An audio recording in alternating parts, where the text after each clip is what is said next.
Welcome to Seeking Numina. I'm your host, Elyse Wells, and I invite you to connect with the sacred wild within and around you through Numina, or sacred sites around the world, and the wisdom they hold. Together, let's remember the old ways, build relationships with land spirits, and dare to reach out to the fairies. The sacred wild is inviting you to dance in the moonlight. Will you answer their call? Welcome to Seeking Numina with Elyse Wells. Today, we are joined by a very good friend of mine, Natalia. Natalia is known on Instagram as Unleash the Goddess, and she is a guide for women on their path to connect to their feminine essence and intuitive abilities. She also holds retreats in southern France around places in history connected to Mary Magdalene and goddess veneration. And that is actually how we met, was originally through Instagram. We did a live together. And then when you posted about your retreat, it was the biggest soul yes that I've had since, honestly, probably since moving to Greece, since getting that call by the goddess to move to Greece. It was such a big yes for me. And I knew I had to make it happen. And it was almost impossible because of when the dates were. But spirit made it happen. It just aligned. And so today we're going to talk about these sacred places in France that you take folks to, and maybe anything else about sacred places in France that you'd want to share. It's amazing stuff. Absolutely. Oh my God, Elyse, I'm so happy to be here. Just let me open with this. And when you said yes to this retreat, I just knew it's going to be so magic with your presence there. So thank you for hopping in. And it's been about 6-7 years that I live in southern France. And before that, I used to live in Canada. And, it's really funny because I do think spirit always brings us where we need to be. And it always comes in those very miraculous type of ways that I think are human, if they had to plan it, cannot plan it. And so that's how I also ended up in France, because like I mentioned, I wasn't always here. So maybe about 8 years ago, I started having during meditation, I started having those,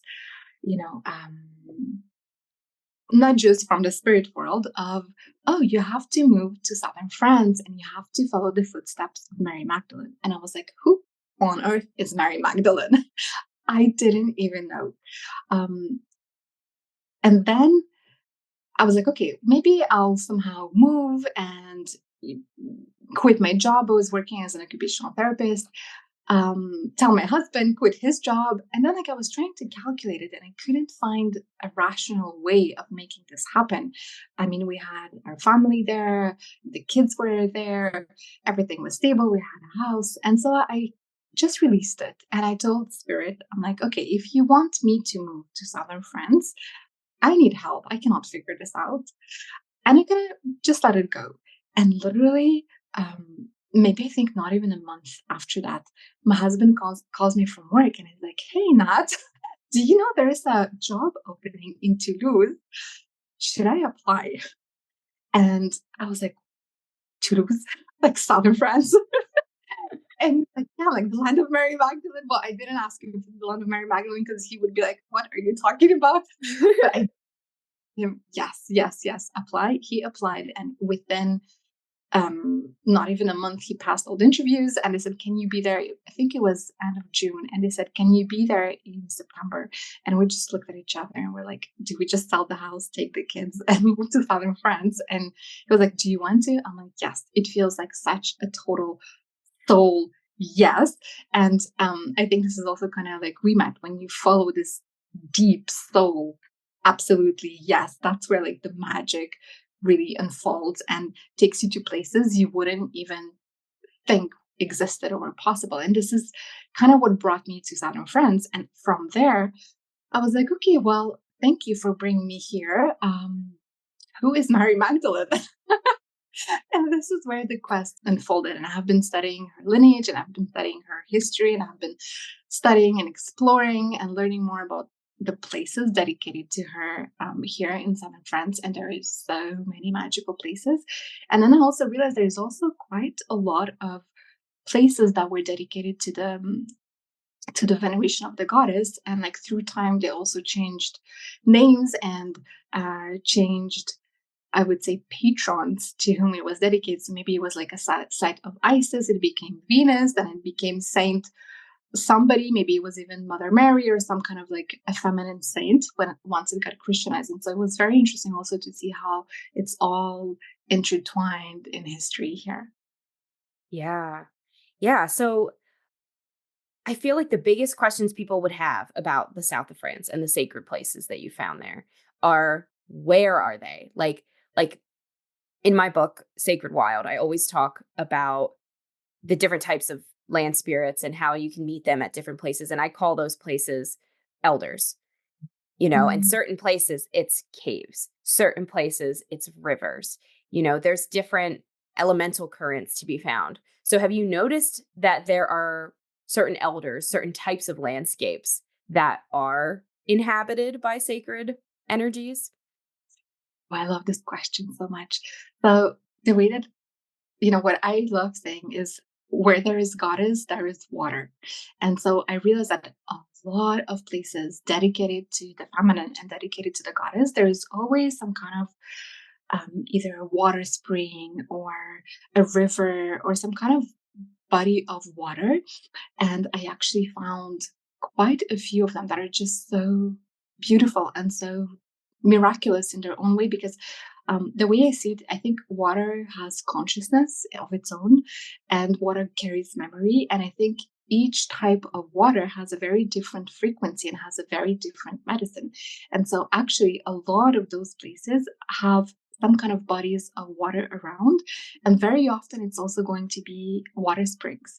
And during the retreat, I took you girls to quite a few of them, and we really explored. They're so beautiful and unique in their own way, and they really, carry this, yeah, just very feminine energy. And some of them are actually even called after like Mother Mary or other like saints connected to the feminine as well. So one of the places that we actually explored during the retreat is called the Isis throne, which is already just so fascinating. So it is in this forest that is known for having been a sacred place for the Druids. So again, like, it's overlapping of history, one on top of the other, on top of the other. So the whole region of southern France, already, what's really interesting to understand is that there were so many cultures there. There were the Phoenicians, there were the Celts, there were the oh my goodness, I'm having like a little Visigoths. There were the Visigoths on top. Then after the Visigoths, there were also the Romans. There were the Greeks. There were the Christians. It was just like such a mixing pot of layers and layers and layers of different peoples who were there. Each one bringing their own culture, each one bringing their own beliefs and their own ways of interacting with their deities, right? And so, for example, the Druids, they never built temples. They never built some kind of like physical place for their veneration. They were known to really connect to nature and work with nature. And they believe that to access the divine is through nature. So a lot of their places of veneration were next to water springs or in the forest. And so this specific place is very, very interesting because there are, you can still see, and we didn't go during the retreat, but in the forest where the throne is, there is like this beautiful, huge piece of stone that is on the ground. And there's like, you can see that there's like little holes in it. So there's 4 of them. And so they're all dedicated to the different elements. And so that was used by the Druids to do their rituals over there. Then there is this huge, I don't know how else to call it, but like a throne that is carved in a big monolith and a stone, where we sat because there's like an ankh also carved on it. There's like a lot of stories of where it might have came from, who was there. And it's really believed to be connected to the sacred feminine and to the Isis. And what's really interesting is that right next to it, there is a red water spring. And we know that already in the Roman times, this was used because there's remains of like a very old Roman wall right next to it. And so again, like red water spring is just so connected to the blood mysteries and to the feminine, and being next to this throne with an ankh carved on it, just adds to the mystery and the connection to feminine as well. And so this is one of the, very, I would say, very deeply sacred places. And the fact that it's also in a forest that was already even previously used by the Druids, I think it just adds to the layers of every person who came there to venerate the divine as well. Because I think we all encode and bring our energies and bring the frequency, and we kind of, how can I say it? We kind of weave it all together, and that adds to the frequency of this place by itself. And yeah, that's like one of the places. I don't know if you would like me to share about more places, or like you have some Oh, questions. yeah. Well, and it's interesting too, like when people talk about land spirits or they talk about finding the root of a sacred place, they think there's like one answer. A lot of people think there's a source of that power and it's one singular thing. And what you just described is such an example of how that's very rarely the truth. In reality, I don't think there's any place on this very, very ancient earth of ours that would have a single layer of energy. Mm, Everywhere has multiple layers. And when we tap into that, it's not to detract from the land. It's not that we lose something, we gain instead. We definitely mhm, gain more. The Druids had a connection to that land that we can tap into, but that doesn't make the connections that came later any less powerful. It doesn't make the Druid power the dominant one. It only mm, makes it part of this tapestry of energy that's waiting to be woven. absolutely. And every single time that, and I'm not the only one who organizes retreats around those places. So I really believe that every single time that, a group comes with love and with intentions of healing, we all continuously, like each single person who makes it there, she's part of this tapestry you just mentioned, and she's part of this weaving. And we are, like, I think humans since the beginning of civilization, we have been weaving the history, and we have been weaving what we leave on this planet. And so I think the more people gain awareness about sacred places, and the more they come to them with devotion and with deep respect and with love, I really think we are also affecting like the energetic architecture of our earth. And yeah, sometimes I think the way that I see this, I feel a lot of the sacred places, they invite us in, and they unveil themselves to us specifically when we are ready to receive their medicine. And I know there is, for example, there was another place, we didn't go during the retreat, and now they closed it, but long story. It's grottos and caves. And like you were asking about what kind of places are connected to the feminine, and caves is definitely another one. And so those caves are connected to Mary Magdalene in the region. And I was looking for them like for the longest time, and I couldn't find anybody. I'm like, I know somebody must know where they are. And I found like this guide, and he kept like being wishy-washy with me, like, yes, I'll take you, no, I will not go. And I was like, oh my goodness. And so I just like posted this thing on in my stories on Instagram. I'm like, oh, I really want to find this place. And one of my really close friends who lives in the area, she's like, Nat, I live like 15 minutes away. I can take you. And I was like, oh my goodness, why didn't I think of asking her? Of course, of course. But I think I needed to do some internal work, because that was such a powerful space connected to really the womb and like this descent into our own, Mm. um, our own underworld. And so I realized now that there was some work that I needed to do before I could meet this place. And so the moment that I was ready, it was like, boom, instantaneous. Here's somebody that was totally in your field, now ready to take you there, and it wasn't coming to my awareness to ask her, because I was not ready to meet with this place and receive its activations. And so I think really just in general, my experience with all the sacred places I discovered is they just miraculously somehow appear. Either somebody takes me there, or they just like, I just stumble upon them, or, when I'm ready to receive their medicine. And I think it's like that for every woman that I bring there as well. It's because the place called them in. There was something about the frequency when they saw the place, when they heard about this place, something in them was like, ooh, I need to connect with this specific land, with this specific place. And this, there can be many reasons. It's maybe something from this lifetime. Maybe I really also believe we might carry some past life memories. There is something that needs to be Mm. alchemized.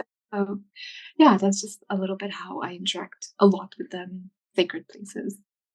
Yeah, it's so true too. We won't always be able to find the place that the logic mind wants to find if the soul body isn't really ready to experience it. Yeah. That's happened to me before in Greece. There's a tower that I share a lot on my Instagram that is it's not far. It's even visible from the Temple of Artemis, not from the temple grounds because they're like behind a hillside. But if you're at the parking area, you can actually see this tower in the distance. But you will not be able to get to it if you are not supposed to. I can't tell Mm. you like how many people have been like, "Oh, I want to find that tower." And I'm like, they're like, "I saw it. I'm going to go to it." And then they're like, "I don't know why. I couldn't figure out how to get there." Or there's even been times I was with somebody and I wasn't planning to go to the tower. I was planning to take us somewhere else. And all of a sudden we're there. It is Mm. really crazy, like the way sacred places interact with us in the landscape. Yeah, and I think like on an energetic level, I really do believe there is something happening with an energetic with our energetic fields, but also the energetic field of the place. It kind of somehow interacts and like um in some cases, what I found, and from the retreats, what I see again and again is that it can alchemize and speed the process of some like downloads and memories and healings like very, very fast. And I really believe it's because of Yeah. the energy of that specific place. And so there are reasons why we are called to this place. I really think that our soul always knows exactly where it's guiding us. And so if we feel like this soul, yes, it's like, oh, okay, that means there is something deeper that I need to explore in that place. And there's a reason why it's calling me. And so like 99% of the time it's for like alchemy and some deeper, you know, integration and understanding. Or often what I also see is remembering, like so many women who come to those places, they start remembering past lives, they start remembering things from, you know, things that maybe were repressed, or some gifts come up to them that they haven't realized that they were carrying. So I think there's um, very powerful activations that can really come also from visiting sacred spaces, and not just the places I bring women to, just like has been my experience with like pretty much all the sacred places I've been to. Yeah. Well, and I know I don't want to talk too much about where this place was because it is secret. It is a secret, sacred place. But there was a particular spring that we visited together on your retreat that I was able to release fears to. And as of recording this, we are like 7 months out from this retreat, I think, maybe even 8. And Mhm. I have not felt those fears return. Wow. They're gone. They have been gone. And one of the big things that I could tell right away, like the physical effect of those fears being released, the proof, if you will, was I stopped biting my nails and I have still not bitten my nails. Even right now, I'm between manicures and they look real rough, but I will get up and I will go get a nail file. I will not bite them. And that is super Wow. unlike me. So, and this has been a lifelong problem, like since I was a very small child. So when you speak about the alchemization that happens at sacred sites, like, I mean, in a way, that's what Seeking Numina is. It's trying to give words, trying to give voice to these experiences, but it's just so hard to unless you've experienced it because it feels almost impossible that, I mean, how long were we at the spring? An hour? You know, that hour changed the rest of time. It just, I think sacred sites also remind us that time is just a spiral. It never is a straight line. And the definitions we have for time, seconds, minutes, hours, they're completely made up. They're for our comfort as we walk through this life. But when we're comfortable admitting it and we experience the way time is so different at sacred sites, you know, the land experiences time so differently just by virtue of its age. You know, like I think about the trees that were planted behind me here. Like I'm in Pennsylvania right now on my childhood home. And the trees out here were planted around the same time I was born. So we've been growing up together. They've witnessed all these things, but they're going to be here much, much longer than I will be. And when I think about that, when I like sit with that, and I think of how brief our years together really are for that tree and how all the connections later to come are going to mean so much more. You know, this is not a designated sacred site. It's not a UNESCO anything. It's just my yard. But there is a sacred power there in those trees, and the time that they experience and the lessons that that holds. Oh my And goodness. it just is mind-boggling. It's very hard to put into words the Yeah. feelings we can get. I absolutely love that you brought this up. And like there is something that I would love to also like add. So um, that's Sacred Spring. And I feel like I want to elaborate a little bit about it. But there was another woman during another retreat who felt like she had a little lump in her breast, and she put the water on this lump. And she said the lump disappeared afterwards and never came back. So I really do believe it could be like I'm, we both have scientific background. So it could be like very, us ourselves, like placebo effect, convincing ourselves. But regardless, like there are literally effects that can be shown, not just for what you share. And I'm so amazed. Like, thank you for sharing that with me. But also there's, it happens again and again and again. Like there's really something miraculous. And first of all, I do think it could be also from sometimes what happens that a lot of the sacred places were built on top of some kind of electromagnetic anomalies, if you want. So even taking that into account, it could be some kind of electromagnetic field that is built upon those places, because like what happened a long time ago.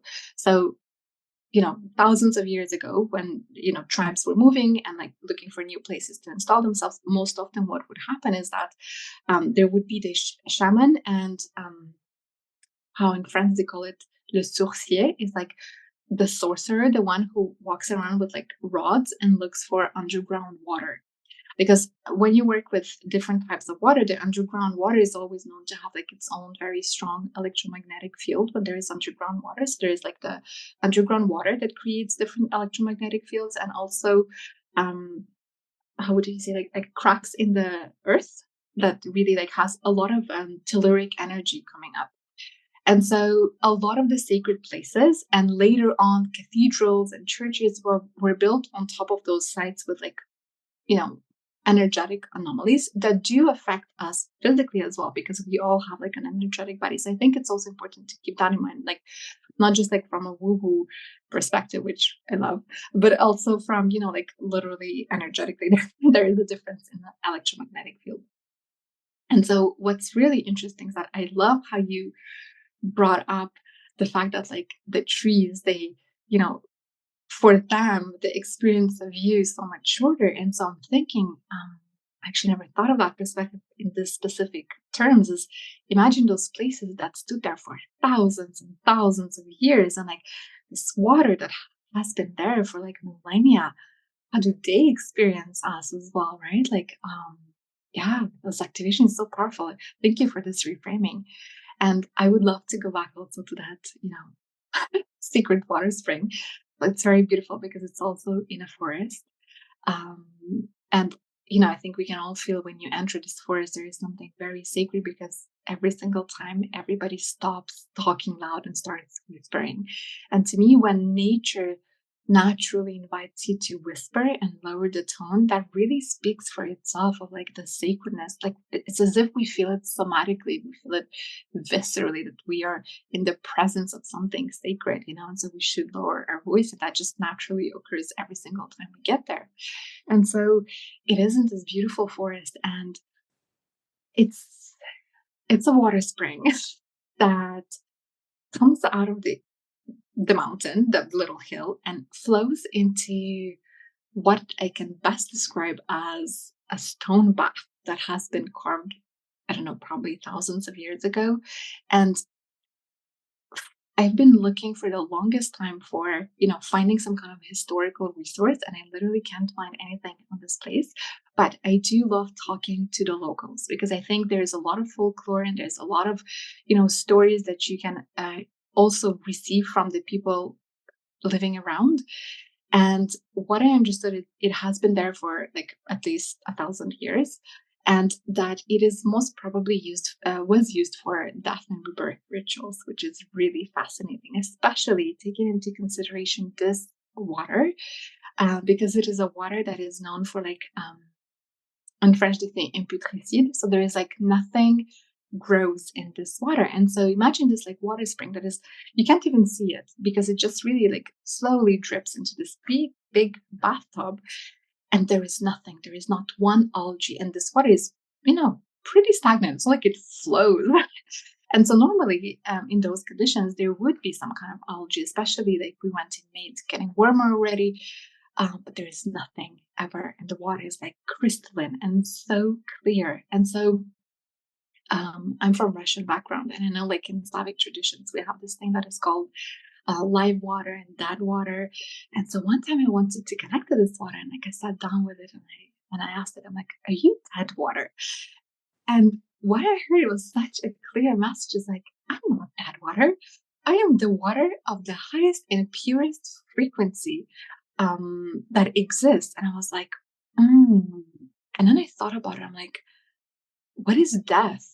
And I'm like, death is the return to the highest and purest frequency of our soul. So we release everything that we built, or the ego, the stories, we shatter bodies, and we return to the highest and purest frequency of, our energetic soul, our being. And I'm like, that really helped me completely reshift my relationship also with death, and like seeing death in a different way, and seeing waters and frequencies in different ways as well. So yeah, it's just a very deeply sacred place. Yeah. Oh, thank you for sharing that reflection on the water. I remember you sharing that, and I remember just feeling the way the water, I don't know how to put this in words. It was so clear and so still and so cold. The Mm. coldness was the only part of it that felt that you could feel. I remember being granted the permission by the spirit there to bless my necklace, and Mm. watching the necklace go in the water and come back out. You couldn't tell. The water was so pure that you really, there was almost no refraction either. It just entered and came out. Like, you, if it wasn't cold, you would have never known you were in water. Yeah, it's a very, very special and sacred place. So, whew. But Yeah. there's just so many around here. Like, another beautiful water spring that I met, because I always say I met, because I feel like I'm meeting them. Yes, I water of springs. course.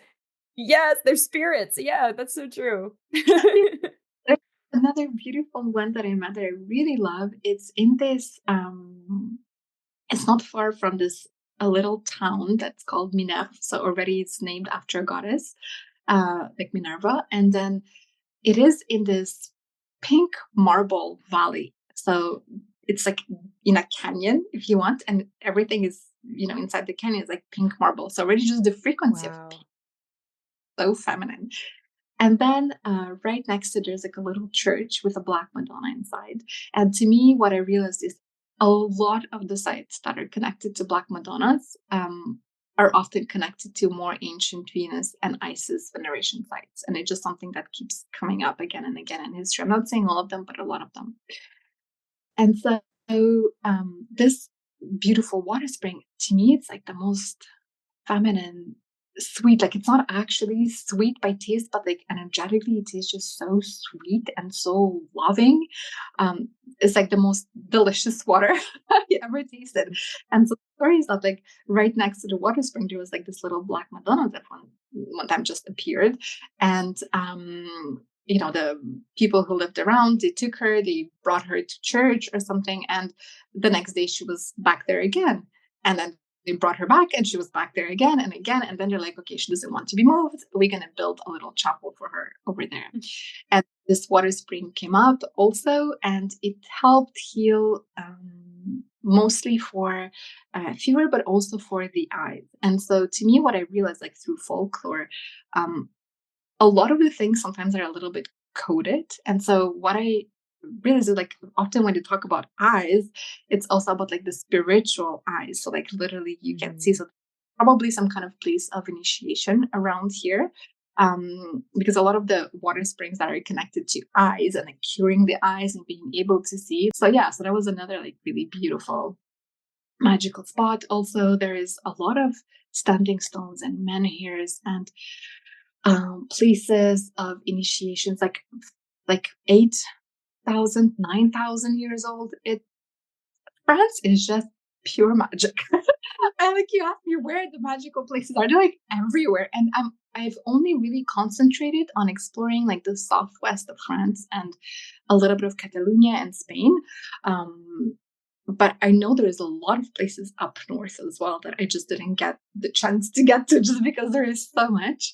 And also I live in southern France, so it's easier for me to move and like explore with the kids. But there is definitely a lot of magic everywhere. And yeah, it's not far fetched to say that a lot of those places were ancient Isis veneration sites, knowing that the Romans who inhabited a big part of France actually brought the Isis cult here as well. So yeah, and then kind of got like uh, through syncretism, it got like Christianized and it became Saint someone name. And so yeah, those places they continue. I think there's just it's the same energy the way see the same goddess energy, just kind of like shape shifts to adapt to Yeah. whatever is the current culture and religion. Yeah. Yeah. And not to go too off topic with it, but that's definitely true about deities in general, is they shapeshift with time. They Mm, know they deities are of service to the times we are in. That's why yes. we have, Hecate coming back with crone energy when she's always been made in energy throughout ancient history. That's why I think Mm, so many are called to the mysteries of Mary Magdalene from paths like I was. My path is through Anana, but I was drawn to understand her connection to that lineage. And then at the retreat, I met a priestess of Isis who came through that connection. And that in turn has led me down a path in the months since of recognizing a deeper lineage of goddesses. And it's just the mysteries of sacred places. I love mm, them because they give us so much and they also don't, like that they retain yeah. their mystery for mystery's sake, in a sense. Like we are never meant to know it all. And they No. remind us of that, even while healing us and gifting us and guiding us. 100%. And I really do believe that like the mystery is the medicine, right? Is the fact Yeah. that there is invites us to go on this quest, right? And this quest is what is going to bring different versions of us and, kind of unveil aspects of ourselves that maybe we were not seeing or we were repressing or we're living a little bit like in the shadows of our psyche. And so like it's the mystery that comes and like invites us like, seduces us in. It's like, come uncover more of your own mystery through my mystery. And I think it's just so, so powerful. So yeah, the mystery is the medicine. Yes. Oh, Natalia, thank you for being here and seeking Numina with us today. Tell everybody where they can follow you, find you, and I cannot recommend enough going on a retreat to the south of France to connect with Natalia. So tell everybody. Oh, so much love. Thank you, thank you, thank you. And yes, if you feel the call to come explore Southern France with me, I would be so honored to be your guide. I am mostly on Facebook and Instagram. So on Instagram, it's unleash underscore the underscore goddess. So unleash the goddess. And it's Natalia Dunne on Facebook. So just come connect, say hi. I'd love to chat with you and learn like also about the stories of other people. Because sometimes that's how you discover some sacred places. You're like, oh, I just talked to such and such and I discovered this place existed. And also I'll send you the link for my link trees like this, like people can see when the next retreat is coming up. There's going to be one first week of June and then maybe in October. I don't know. We'll see. Because I also have some private retreats. So if somebody wants to have like a one-on-one, much more in depth, many more places, many more in like tailor-made rituals and experiences, that's also something that I offer besides the group retreats. But yeah. Perfect. And that Linktree link is in the description and show notes. Thank you again for being here. And I'm so excited to visit more Numina, more sacred places in France, hopefully with you. Mhm. Thank you so much. Thank you for having me here. Is your intuition tugging at you to deepen your relationship with your higher self? Do you feel like there is a greater mystery to your spiritual path and you're ready to go back to the roots of earth priestessing to discover it? Are you dreaming of caves, bowls of red roses, or having visions of barefoot women in white gowns. The priestess path is calling to you. This is an invitation to call on the oracle and be anointed in the Pythia's sacred spring at Delphi. I am inviting you to dance with the nymphs to the beat of my drum in an ancient forest. Let's meet the muses in the olive groves, swim with the mermaids, release your fears, and embrace the power of the priestess you know you are meant to be. If you're ready to meet the land spirits and oracles of Greece's most famous sacred site and beyond, visit seekingnumina.com/Delphi retreat and sign up to join me. Thank you for seeking Numina with me today. Join me at patreon.com/Elyse Wells to support this show and get access to a library of rituals, exclusive videos, meditations, and more. To learn more about my upcoming retreats, book a tarot reading, or learn with me in workshops, classes, or mentorship, visit seekingnumina.com.